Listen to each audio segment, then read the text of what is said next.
Welcome viewers, Bobby Brown here, Guns, Drums, and sometimes Civil War. On to James H. Rutledge's second letter. We are now looking at the census, which lets us know that he enlisted as a private on June 22nd, 1861 at the age of 22. He served in Company K, 50th Infantry Regiment of Virginia. He was promoted to full corporal on September 20th, 1861, promoted to full first sergeant on April the 15th, 1863.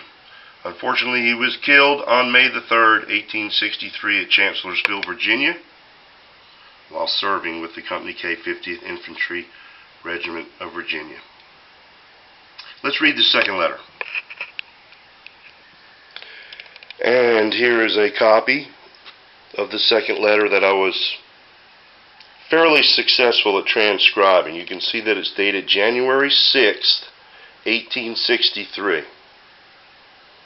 From something that appears to be Camp Obedience, some of these words were very, very tough to figure out. I had some folks try to help me transcribe it, and I thought I got pretty good at it myself, but you can see that the writing is very eloquent. In some of the other letters that I wasn't successful at transcribing, let me move my arm, get rid of that shadow. It seemed that James was a great writer, so it seemed that he wrote letters for some of the other guys that maybe couldn't write so well. And there was a series of clues and little things that I could pick out from the other letters, but I could not transcribe them. Anyway, this one, January 6, 1863, Dear Father and Mother, our regiment now belongs to Brigadier General Roger A. Pryor and is stationed near Franklin, a station on the Seabound and Round Oak Railroad, in Blackwater in Southampton County, Virginia, 40 miles from Norfolk. I have received the clothes you sent me by Lieutenant Scott. I assure you I am 1,000 times obliged to you for them, and I am very thankful to Mary for the comfort she sent me. Pause. Mary was his sister, according to the census.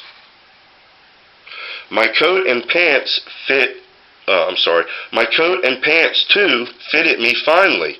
I was highly pleased with everything you sent me. I got everything you sent me save the chestnuts. I did not get them, but the clothing is what I needed worse. I do not need any more clothing this winter that I know of. I would like to get a pair of boots. I was near enough to home, but I am so far there is no chance to get them. Tough. But I am so far there is no chance to get them. It is therefore unnecessary to prepare them. I have no idea when I will come up the country. East Virginia, is the poorest country I ever saw.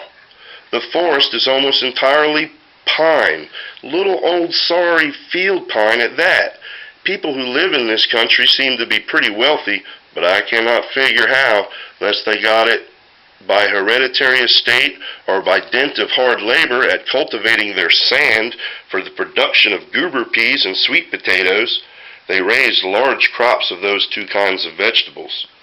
You will please inform Mr. Sheeler and family that John received everything they sent him and was much pleased with his clothing, for it was splendid.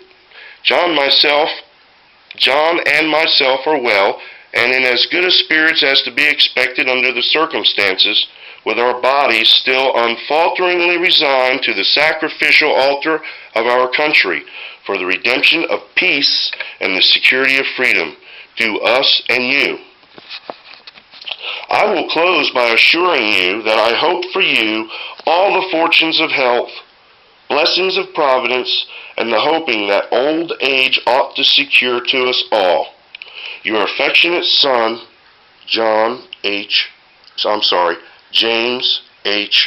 Rutledge. Okay, a couple side notes on that letter I thought were very interesting. Here's a here's a country boy from maybe one of the most beautiful places on earth, thrown out in the sand, or at least what he considered sand, scrubby pines, flat land. Interesting goober peas, peanuts, I'm assuming.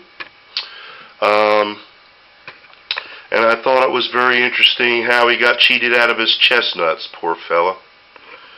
Anyway, that's the second letter.